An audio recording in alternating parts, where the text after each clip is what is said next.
Welcome to the MLB Coast to Coast podcast brought to you by thelines.com. I am coming to you from the West Coast, and that is Nate Weitzer coming to you from the East Coast. He was on the West Coast. Now he's back, and he is ready for some baseball stuff out here as we're talking about a Tuesday slate in this video.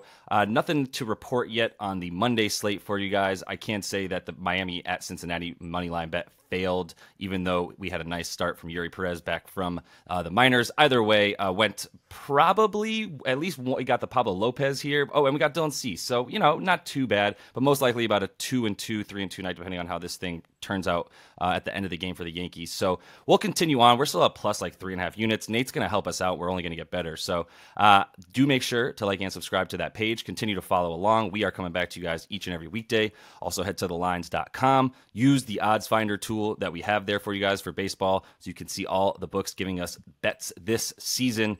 Nate, you want to kick us off with your first best bet here for Tuesday? Yeah, I'm jumping back in here and seeing the Blue Jays getting it together. They were pretty good all year here against non-division opponents, but coming off of that smashing of the Red Sox. So now their bats are clearly alive, and they just managed to beat Cleveland 3-1 here in the series opener on Monday night. So I would take them again on the money line, pretty close to even money. Minus 105 to 115, depending where you get it here. Lean under as well, but I would probably put the full unit on the Jays and then look at the under if you agree with some of this stuff. But just you're looking at a pretty rock solid starter for Toronto in Kikuchi, who's 2-0, 2.3 ERA last 5. The only loss against his former team, and really the biggest issue for him the last couple of years has been being homer prone. 24% homer and fly ball last year.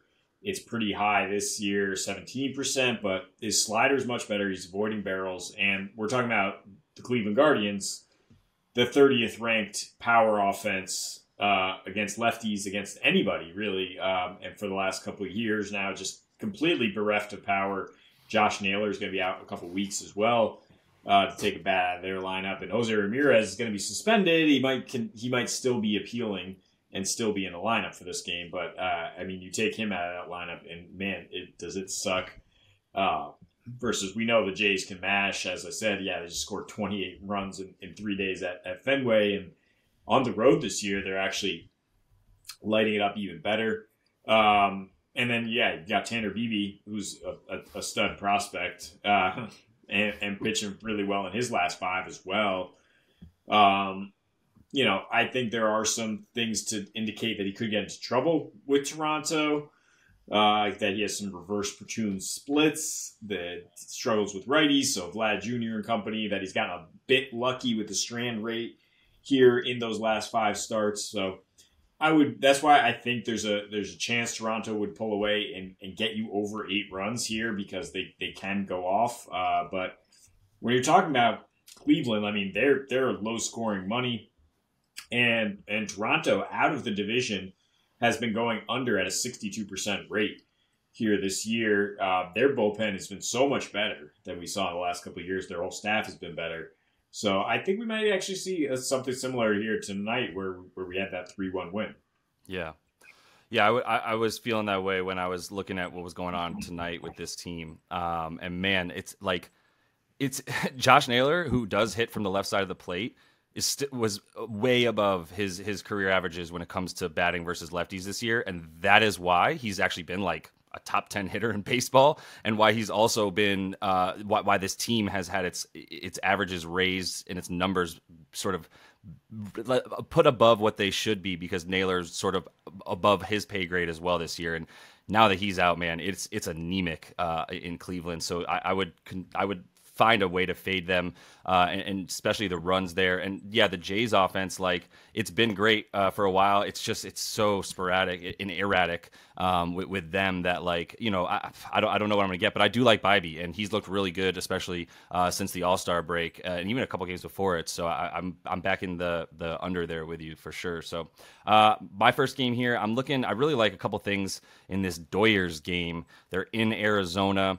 And their offense has been crushing it, especially against they're playing against righties. I mean, really everybody. I mean, however you want to break down this Dodgers offense over the course. I mean, I looked at specifically the last 7 games where they've been the best offense in baseball, averaging 11 hits per game, 8.5 runs. They have 13 home runs in the last 7 games, and their team batting average is 312.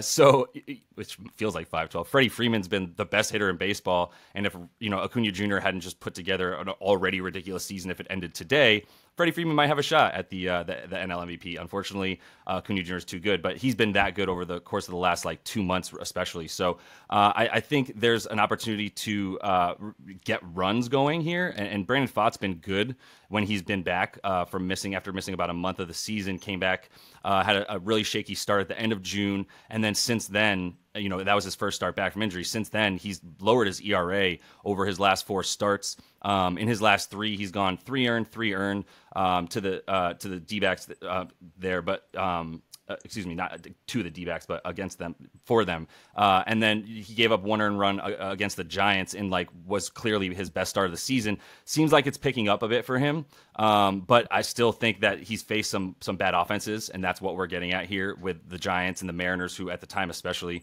were one of the worst teams in baseball against righties. So I think there's good reason to get the over 4.5 runs here, because then when you look at Urias, this is maybe his second worst season of his career at this point. The other one was another one where he was dealing with injuries in 2020. The ERA is at 4.69, but the xERA is a little bit better. The FIP is right around the same. The thing that I'm looking at is the barrel percentage up at about 8.5, highest of his career other than that 2020. He hasn't really been able to top out above 93. His max velo right now is under that. And so that's why I think guys are seeing the ball a lot easier against him, which is why I think there's good opportunity for runs here. And I think my favorite bet that I just couldn't bet, but while we're recording this on Monday night, Nate, is Urias to go under his Ks. And that would be where I would really lead things with how I'm betting this game and putting about a half a unit on that. Because while Arizona has been an awful offense against lefties, 5th worst batting average since July started, 7th worst WRC plus, 5th worst slugging. They don't strike out. They have the 3rd best K rate and the 2nd best K to walk rate in against lefties in that time. So I think we're probably going to get a bit of value with a guy who's known to strike guys out, who's got the lowest K rate of his career over the last 5 seasons, except for 2020, and has a really bad K to walk percentage this year as well. I think you're going to get a lot of walks and the ability for guys to not get struck out once he gets into the stretch. And that's why I would take under 6.5 or 5.5 Ks, maybe hit them both a little bit and take the juice on one side and get it back on the other kind of thing, and feel like he's going to not get up to 7 and probably less than 6. Yeah, I like that because I don't think he's going to go deep. I think the Dodgers are continuing to play the long game with him and try to keep him healthy for the playoffs. And you look at, he has great numbers against the D-backs in his career, but still, topping out at about 5 Ks when he gets 5-6 innings, and that's with a bit of a longer leash in past seasons when he's been running hot. And now, not so much, but I'm on the over here for starters. I think I'd be on the over for the entire game too at 9 runs. I mean, it's Chase Field. It's still 5th or 6th highest run factor in the majors. Incredibly high extra base factor for lefties. The Dodgers have plenty of dangerous lefties in there, and I think the D-backs still have the worst bullpen in the majors last month and a half or so. Has been a reason why they lost that lead. And so, you got a rookie starting. He's not going to go that deep. Yeah. Urias might not go very deep. So, I think you could get plenty of runs in the later innings as well. Yep. I wouldn't be a good welcome back show if I didn't dump on Josh's Mets, who it looks like are going to get the win tonight. That game might have to actually be resumed in the morning. Or in the afternoon before this one, as it's absolutely pouring here on the East Coast. But in any case, you got the Cubbies looking to bounce back now. Maybe that'll keep the juice down because it opened at -115 for the Cubs money line here on Tuesday. And it's crept up to -140 at some places. I still see -135 FanDuel. Because you have Jameson Taillon, who's an extremely good young pitcher, and you have Carlos Carrasco, the ghost of Carlos Carrasco, going for the Mets. an 8.1 ERA his last 5. He has 7 starts at Citi Field this year. It's 8.3 ERA. The Mets, just Scherzer just dropping a bomb on his way out. That, internally, a lot of these players had to be aware of the situation, but when it's publicly, like you're just on a tanking franchise for the next couple of years, it's hard to bounce back from that. He gets swept at Kansas City, which is just laughable. And then the Cubbies, I don't know how many people are paying attention, but like 20-10 over the last 30. If they lose this game, Taillon, like I said, has been hot. 2.08 ERA his last 5. He has good numbers against the Mets back when he was with the Pirates and just coming up. But this year, he's pitching really well against both sides of the plate. He has been a little homer prone against lefties, but like, where's the Mets lefty power right now? Like, everybody underachieving in that lineup. Guillorme is out. Nimmo just hit 161 in July. Starling Marte is also out. From the right side there. So I just think, one team's playing for something and the other team is just like, chemistry could not be worse. You touched on a lot of things there, all of which I have strong feelings about. The first one is good news. I disowned them while you were away, so I'm not a Mets fan anymore. So that's a good thing. The interesting thing about tanking in the majors is they don't know how to do it. You're not supposed to talk about it. If you just take a leaf out of the book of any NBA team, like call Sam Presti up, he'll tell you how to do this. You don't talk about it. And then the ghost of Carrasco is a Yurfie bot machine. Yes, run first inning. So if you find any good odds, which is not my favorite bet, it's a little bit better than like NBA first basket bets, but not much. But either way, if you're going for a run first inning bet, I would go on the side of yes in this game, especially Carrasco against this lineup that outside of the 2 runs they put up through 7 innings tonight on Monday has been a top 5 offense in baseball for the last month and a half, putting up football scores at times. So I can't disagree with anything you said. Tonight was the one night that it was probably unfortunate to bet on against the Mets, and that's because Pete Alonso, once every 6 to 7 games, hits 2 home runs and gets 5 RBIs. I'm not joking. Like, if you look at his game log, that's literally how he's been batting since the last 2 weeks, basically. So he's either 1 or 2 home runs or 0 for 4 and a couple Ks. And tonight was the night he got the home runs. I think it's still safe to go back to fading the Mets as they are fading themselves, as we said, and they admitted publicly. So I'm going to finish things off with a Tampa game. Man, I'm kind of going back and forth on this one because I don't trust the Rays offense too much, but I am going to back them at home against the Cards in the first 5 with the run line there. So, the money, if you want to maybe put a little bit on the money line, kind of do what I was talking about earlier, both ways, you get the money line and then you at least get a push if that game ends after 5 at such, or add to the run line, because the money line is like minus 172. So I'm going to take the half a run and assume that they're going to be winning by a run here. One of the things that I'm looking at here is like, maybe this isn't the way you look at stats and break them down, because a smaller sample size is never as good as a bigger sample size. But I think the turnaround and the recency is a little bit real. I think the way that they mashed right-handed pitching against the Tigers since, in their last series, and the way that they've been hitting it since August started is more apropos of who they are, not the team that's been bottom 5 against right-handed pitching over the course of the last 2 months. I'm going to go ahead and shorten my purview to since August started, when they're back to 11th in WRC batting average, rather 12th in WRC plus, 13th in what was the last in WOBA. So the fact that they were really bad, I think they've turned it around, at least against righties. I'm fine with fading Michaelis like always.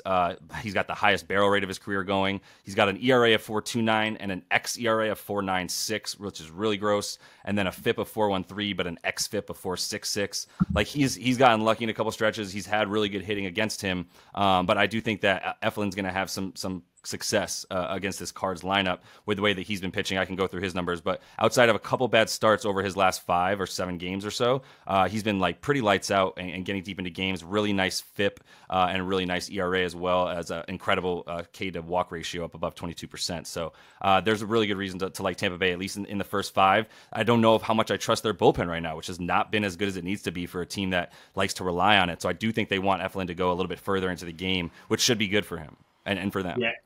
Yeah, he's the rare guy who will actually pitch starters innings for the Right. Rays. And, but I think the way you want to go with this is actually just take Rays over 4.5 runs then, which is plus 100 at DK. If you're not quite sure, whether they're gonna light it up immediately, if they're gonna get to Mikolas, or if they're gonna get to this Cardinals bullpen, which is now very much bare bones. And by the way, I used to be a Cardinals fan as well, and now just kind of ignoring that for the next couple of years. Their bullpen's actually been much better in the last month and a half. I mean, I looked at that specifically, so that was one thing that scared me about the full game. But I think you can still get the runs off of Mikolas and a combination of like probably 4 to 5 innings at least from the bullpen, right? Yeah, I mean, I'm sure they've been better, but it's not like we're talking about like major league arms here necessarily. It's a great farm system still for the Cardinals, just for whatever reason not putting it together this year. And the Rays, I mean, they're fully capable of starting to get back on track here in August. Like you said, like after a little slump, they can score 5 runs pretty easily. Yeah, 100%. We forget that at one point they were 30-9 and actually a better offense than the Braves for like a month. So that is all the time that we have for you guys, though. Happy to have Mr. Weitzer back with us here on the Coast to Coast podcast. So until we see you next, happy betting.